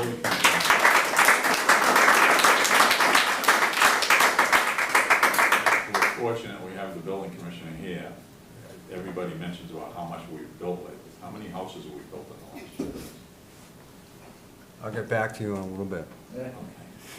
How many? I have it in my computer. Okay. How many How many apartments? units have we had in like the last 5-6 years? Can you give me 5 minutes? Oh, I'm sorry. I have it in my You're talking houses. I have it in my computer. Listen, as far as 140 goes, you got 104 units across the street. No, I'm just talking the old lumber yard, the Grove Street. Yeah, well, that was, but Lodge, that, that you're one, talking, I this don't know how many one. years ago you're going back, you know, we've got 330 up on Grove Street, they haven't been built yet. Right. You know, there's, you got 2 other buildings down here that nobody's moved into them yet. You know, the only units that we built out here is 104. You know, I think there's 104 units in that building right there across the street. There's another one that was been approved for years, it's just being built out now on Chestnut Street, right behind Ford here. And I think that's a senior road there or something. Yes, it is. So, but I'm not rushing you guys. I need 5 minutes, Mr. Chairman. I'm sorry, go ahead, ma'am. Hi, my name is Kathy Villano. I live at 1 Crestwood, which is the corner of Crestwood and Jordan Road. I moved here 10 years ago to raise my daughter, and it was a much quieter corner then than it is now. If I could tell you how many almost accidents have happened, and so if you look, if you're not as familiar with the Jordan Road split, it takes you from 140 down to Chestnut Street, and everyone uses it as a cut-through already. So, Say that too loud. well, everybody knows it, sir. So, and my thought is that if any of you folks who are, you know, overly supportive of this very large additional add-on to the 140 stretch happen to live in this very close proximity, you might not be in favor of it either. I mean, I would have to believe it, because it's not going to help a home value. It's certainly not going to do that. I'm thankful for, you know, all the growth we've had in town. I understand that we have to grow or we die, like this gentleman said. But it has to be within the guidance of sensibility at the same time. And if it requires so much in the way of variance, it does make you scratch your head as to whether that's the right use. And this is the right step at this time. I understand this is a state road, right? And so I came to an earlier meeting and heard, well, there's nothing we can really do about that. We don't, you know, that's not our responsibility. Well, it's someone's responsibility. It's the responsibility of all the people that have to drive on it to be able to be safe and get where they need to go. And the addition of a bike lane is really not going to help because there are way too many people who need to actually use a vehicle to get to work. So I really hope that another look can be made to, is this the right step for Franklin at this time? I can't believe that in good conscience we can say that it is.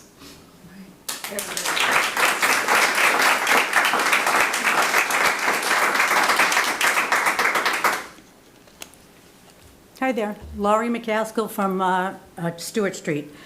Just want to let you know that I wrote to Jeff Roy about this project and asked him for help, and his answer was, thank you for your note. At this juncture, given that Franklin is above the 10%, the state of the friendly B, the state will not have any input whether the project moves forward. It is a friendly 40B, which leaves the negotiations entirely in the hands of the town.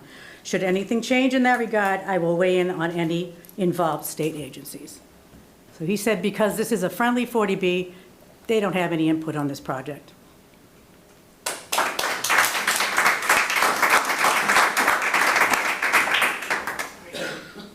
I see somebody on the call here that I'd like to ask a question to. Jamie, you willing to take a question? Maybe he fell asleep. How is Jamie watching the thing you're on? iPad, computer, is on his phone? I would not know that answer. Well, I see he's listed as watching. I just wanted to ask him a question. He might be able to clarify. Mr. Chairman, are you asking for me? Yes, I heard the other night, whether it was last week or this week or whatever, that you made a passionate plea about feeding the engine. Could you make that statement here tonight? About what? About feeding the engine? I don't ever remember saying any words. With revenue from new growth? Oh, something around new growth? Listen, I didn't see it. They said at the council meeting, you made a statement about, So the only thing I mentioned, through you, Mr. Chairman, so the only thing I mentioned about new growth at the last meeting was a preliminary figure for this year's fiscal year new growth was short of the benchmark that was approved in the budget. So we are still 2 months away from the tax rate hearing in early December. I announced that the preliminary assessment is about $271,000 less in new growth than what was budgeted in the expectation in the budget that was voted in June.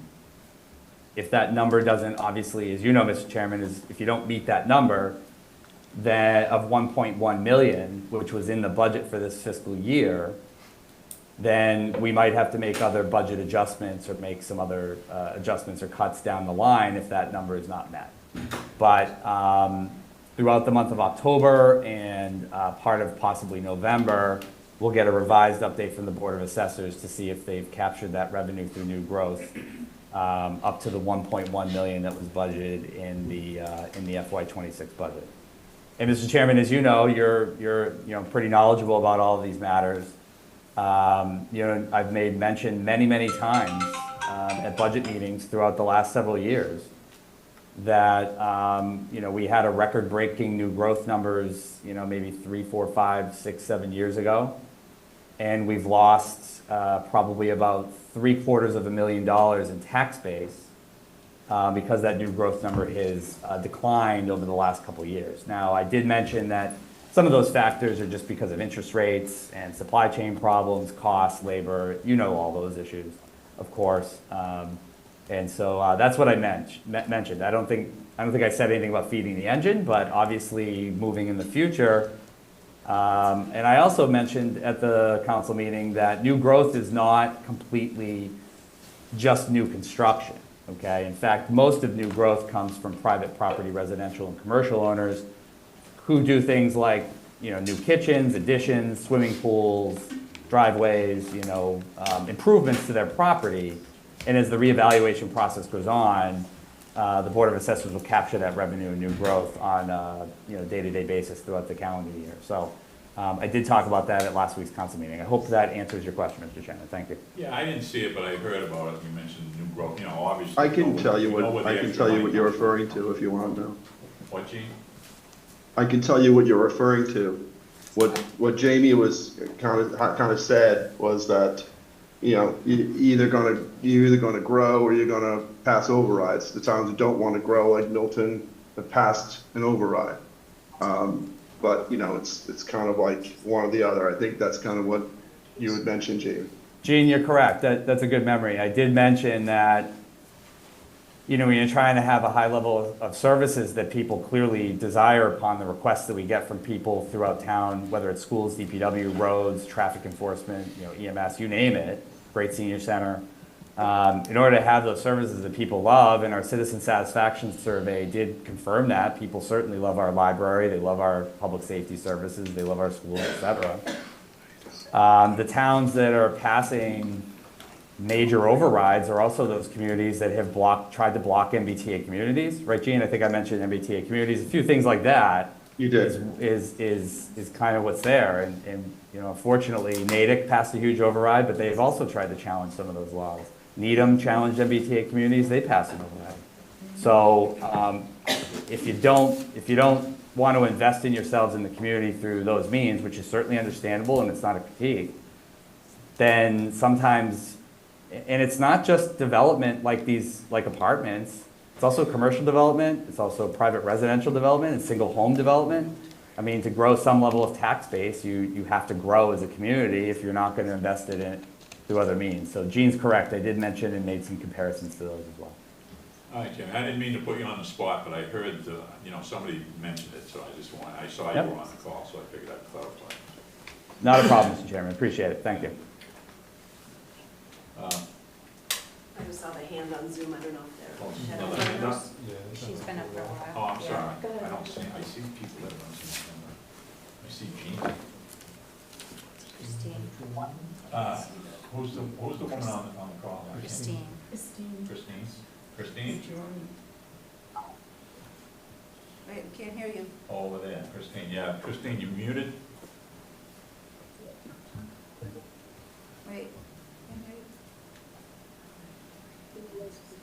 Christine?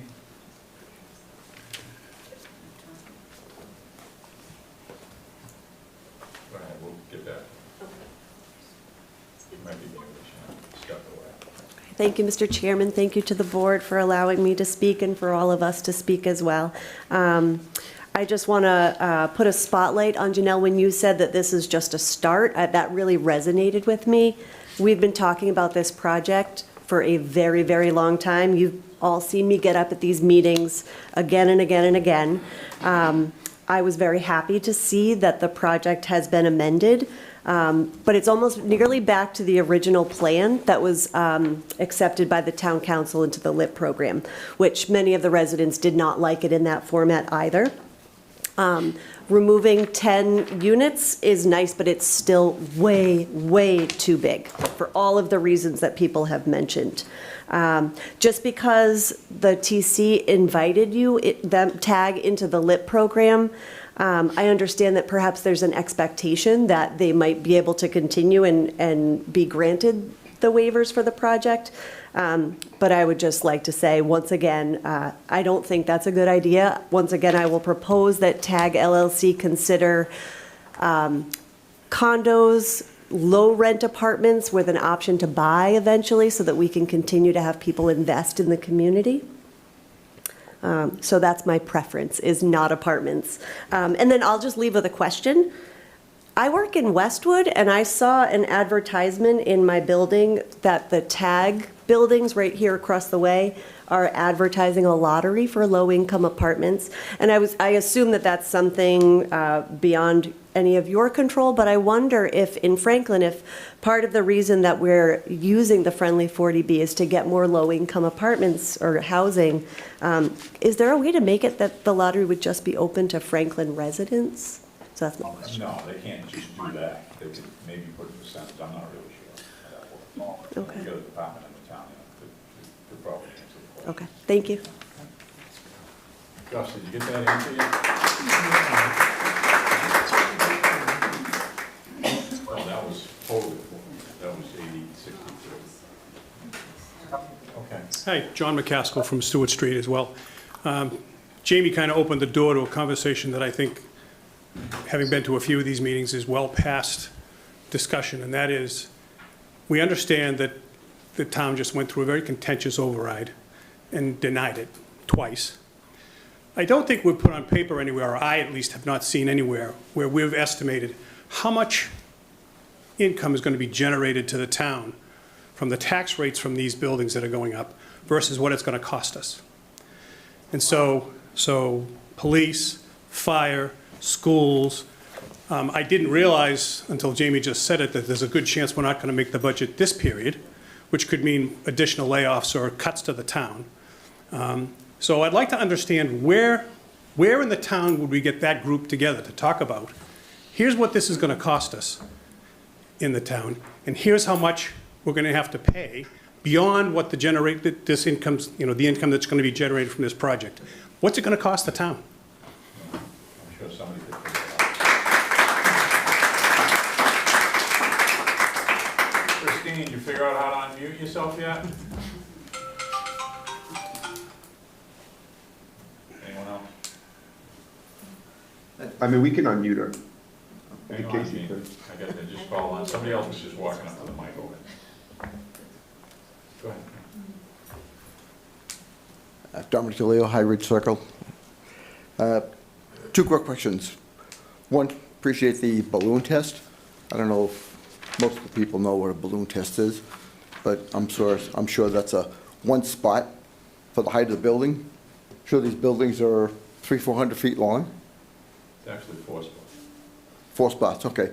Has there been a 3D model? Can there be a 3D model so the abutters can actually see what they're going to do with the AI and whatnot? I'm sure that can be done. Does that show what's on the thing, or that's just a flat? That's not 3D. 2D, that's 2D. And my second question, you can answer the modeling later. I think that's an easy one. The other one is, has the project met the similar soils provisions mandated by the state of Massachusetts Environmental Protection? What? The similar soils provision. I don't know. They can look that up. For the Conservation Commission. They can look that up. Thank you. Colin, you want that I've worked on dozens of 40Bs. I've never heard of that. one? Do you know what it is? No. Gus, I didn't mean you to do a dissertation, I just asked if you had the answer. You want accurate numbers? Well, I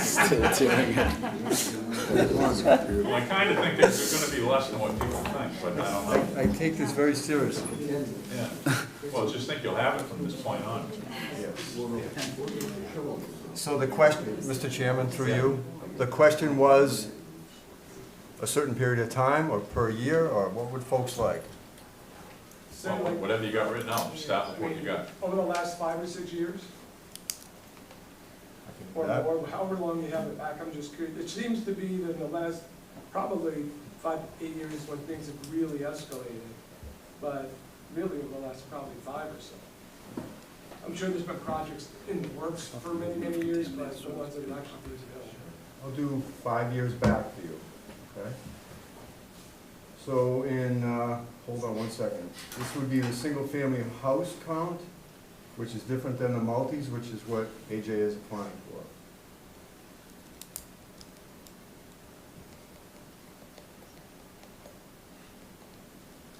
$67 houses in the last 5 years, single-family homes. And what about multi-units? How many multi-units? Not that fast, hold on. I got it written down. You're fast on inspections.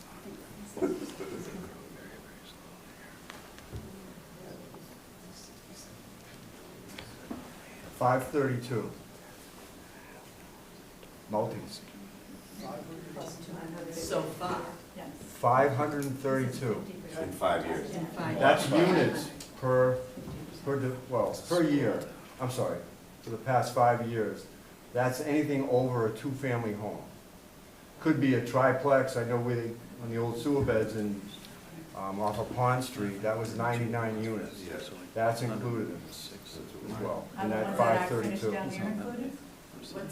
What's the proposed ones that are being proposed? Grove? That's something that the Director of Community Planning has a little bit better handle on than I do. I only get it when they're applying for the permits, but I'm kind of in the know. There is, I believe, 33 units that are actually being built over next to Franklin Ford right now. And in the pipeline, this one's at the top of the hit parade as far as the amount of homes, or units, I should say. But the other ones, there's nothing that I can think of that's remarkable as far as that amount right now. Listen, there's 60 off of Pleasant Street, but that's a truly affordable project. It's 80%, 60%, 30% of the median income is how they're going to be rented out. When's that going to start? There's another 50 unit that was approved a long time ago behind the high school. There's a 50 unit senior housing over there that's, what, 4 or 5 stories, that's been there for a while.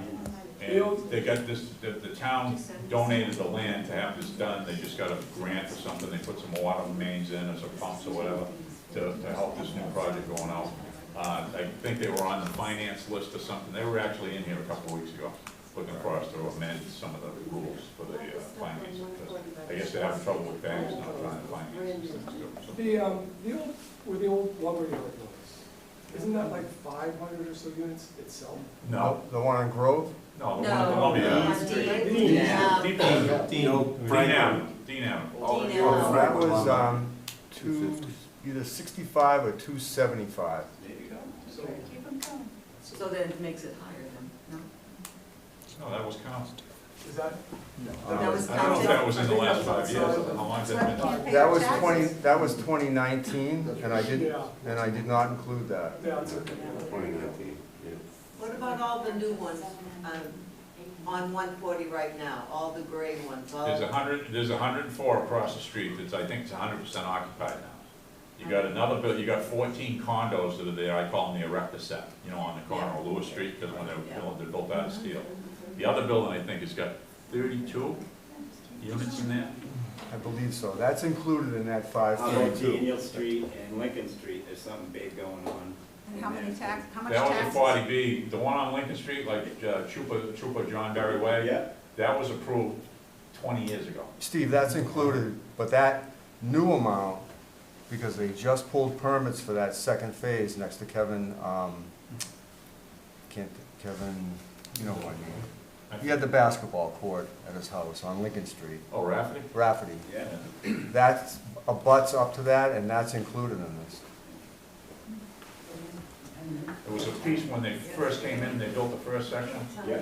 I called it the hotel. They had an 18-unit building in there, and then they had condos, townhouses. The second phase went over the wetlands, and they put a pipe in to get over the wetlands. But it just died after that, because the guy who did it went broke, you know?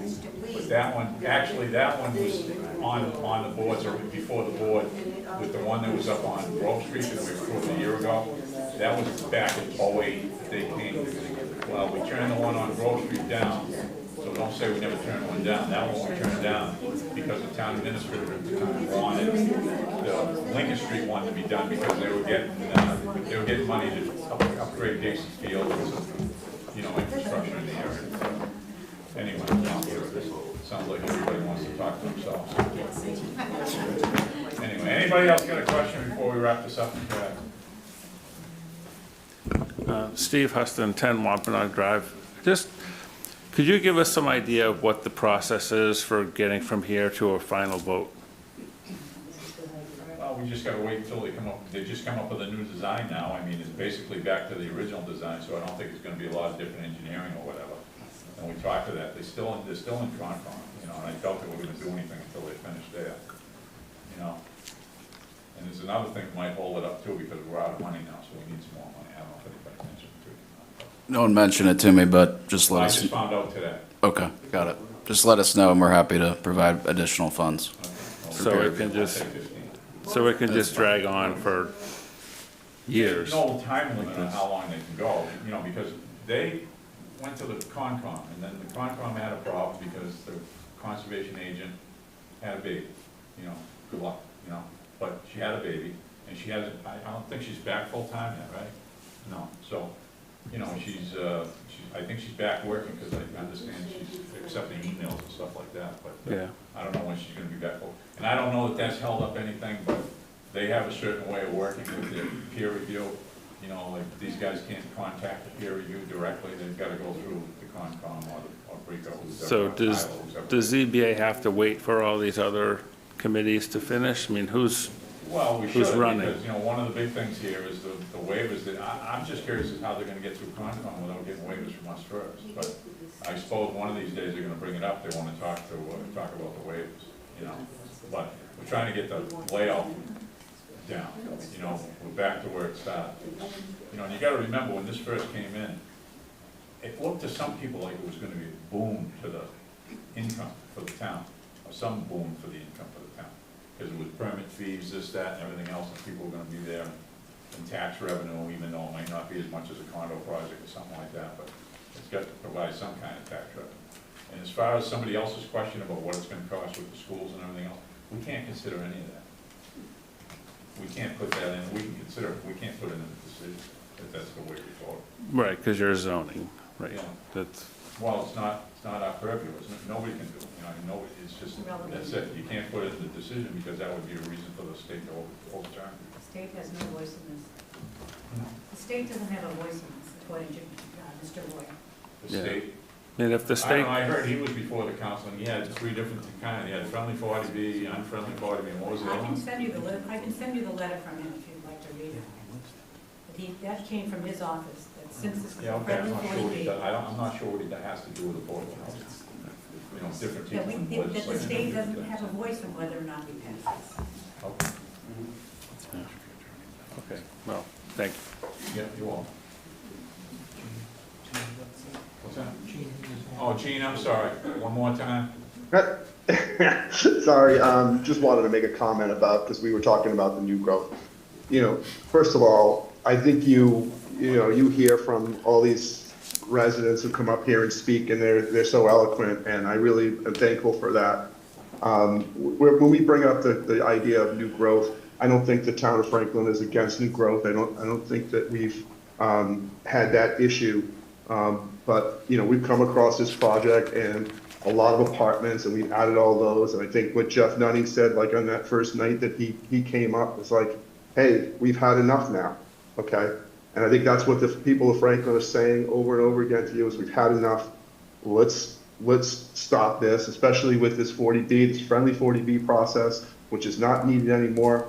We're above the limits, and that's really what you're hearing from the people. It's not, we're against new growth. We understand, and we've been open to it, but the people here are really smart, okay? And what they're saying is, look, let's take a break on this one. This one doesn't make sense. This one is really bad for a number of reasons, and they've been really eloquent about that, and I just wanted to bring that up, so thank you. We're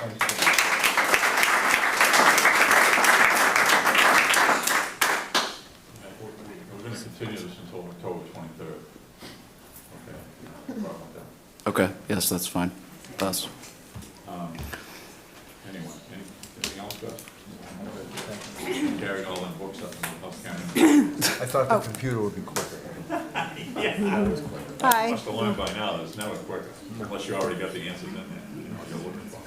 Hi, just one more thing. Sure. Okay, so if it's going to be continued till October 23rd, how are you going to keep us informed of what's going on so that we know how to fight back? I just informed you that we're going to continue until October 23rd.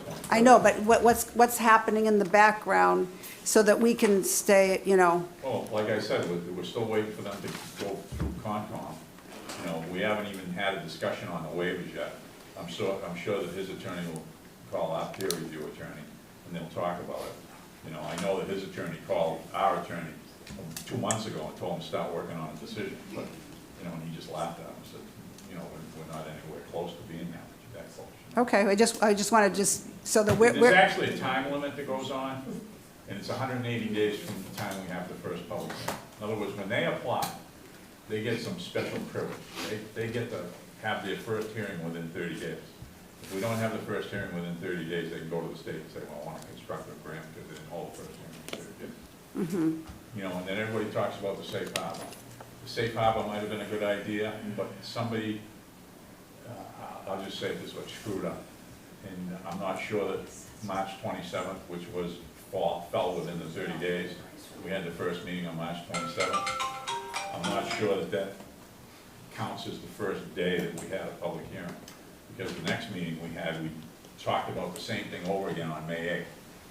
You know, with the agreement of the applicant and our peer review attorney. They thought that that was a better thing to just do it that way. Now, whenever the first hearing date starts, we got 180 days to make a decision. Otherwise, we can ask which I did last meeting, and the applicants granted us until November 30th. And I don't think there's gonna be any problem if we needed a little bit more time after that too. So, I mean, these things can carry on here. Yeah, no, I understand that. I just wanted to know how we stay informed about it. You know. You come to the meetings, I mean, you're here. You're going to discuss it every meeting? Mr. Chairman, if I can speak, I'm sorry. Yeah. That's okay. Through you, Mr. Chairman, everything that we receive, we try to get it on the website as soon as possible. Okay. If you need that information on how to gain access to that, just let us know before the meeting breaks up or right after. It's not really that easy, I'll tell you. Okay. I have a hard time finding it. Somehow I just kind of fall into it, you know? Okay. Unless Casey sends me a link with the new information, and I can just look at it, you know? But Okay, I appreciate that. Okay, yeah, sure. Sounds good. Thank you very much. Thank you. With that being said, I'll entertain a motion to continue this public hearing until October 23rd at 7:40. So moved. Motion made and seconded. Any discussion? Hearing none. All those in favor signify by saying aye. Aye. All those opposed, none. Okay, I'll entertain a motion to accept the minutes of August. Thank you, Mr. Chairman. Yeah, August 28th. Did you read them? I can make a motion to accept the minutes for Seconded. Motion made and seconded. Any discussion? Hearing none. All those in favor of accepting the minutes from August 28th, say aye. Aye. All opposed, none. We still got the other meeting, we gotta get minutes for September 4th. The Zoom meeting. Okay, yeah.